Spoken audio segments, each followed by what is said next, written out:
Hey guys, I'm Michaela, welcome back to my channel. Today I am going to be reviewing the second book in the White Rabbit Chronicles, and that is Through the Zombie Glass by Gina Showalter. Just a warning that my brief synopsis could be a spoiler if you haven't read the first book in the White Rabbit Chronicles, and that is Alice in Zombieland.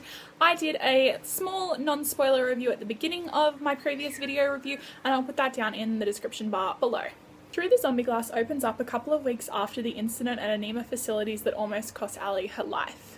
In this time period, her and Cole haven't shared a vision, which Ali feels could be due to Cole's own guilt for the part that he played in Alice's severe injury. Two new Slayers have arrived from Georgia as reinforcements, which includes Veronica, another one of Cole's brunette ex-girlfriends, as well as Gavin, who is well known for his womanizing ways, as well as his ability to fight zombies. The first time that Gavin and Ali meet, they share a vision, which is something that irks Cole to know, and because his own failure to perform is putting such a massive strain on his relationship with Ali. There's a real shift in the dynamics of the Slayers due to the introduction of Gavin and Veronica.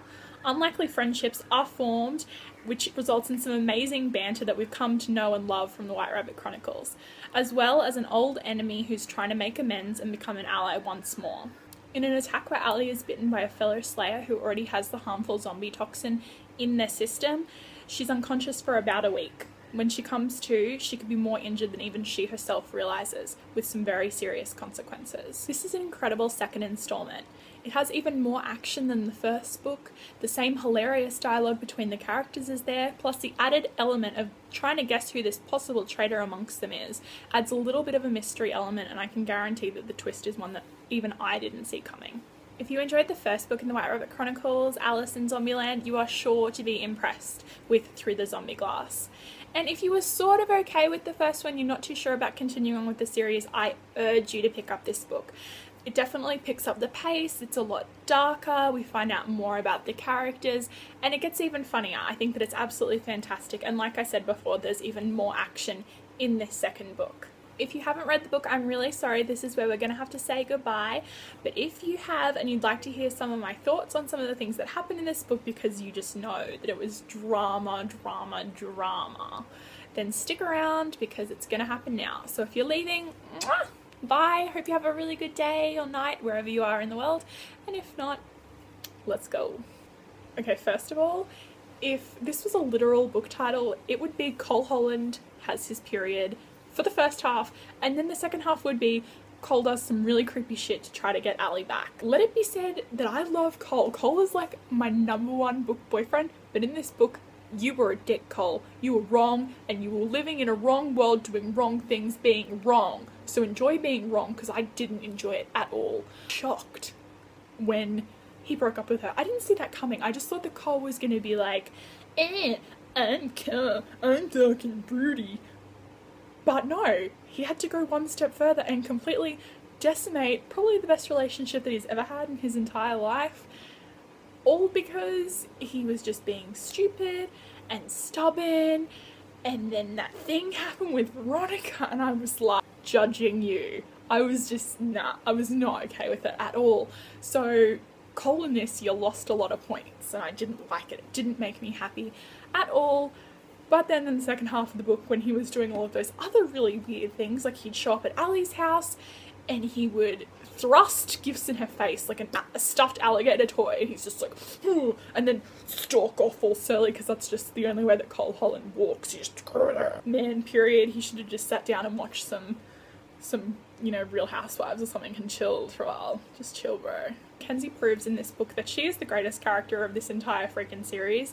I even tweeted Gina Showalter and I said, you need to give Mackenzie her own spin-off because I just love her that much and I want to be inside her head.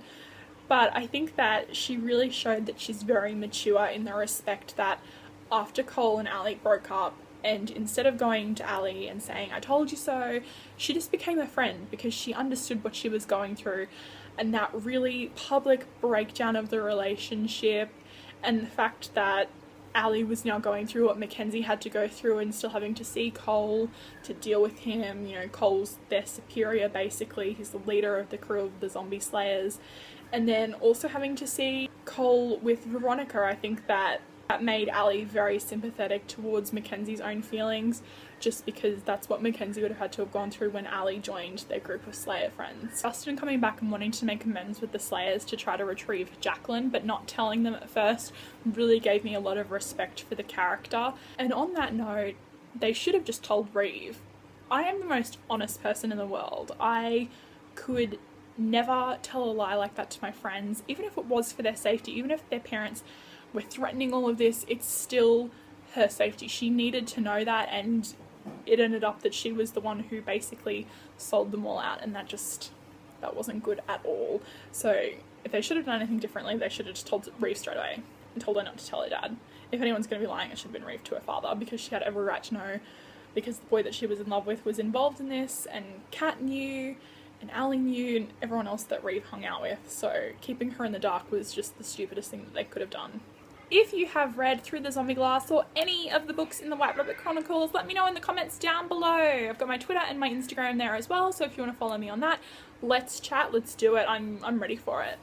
I hope that you enjoyed this video, and I hope that you have a really great afternoon, day, night, week, all of the above. I'll see you later, guys. Bye.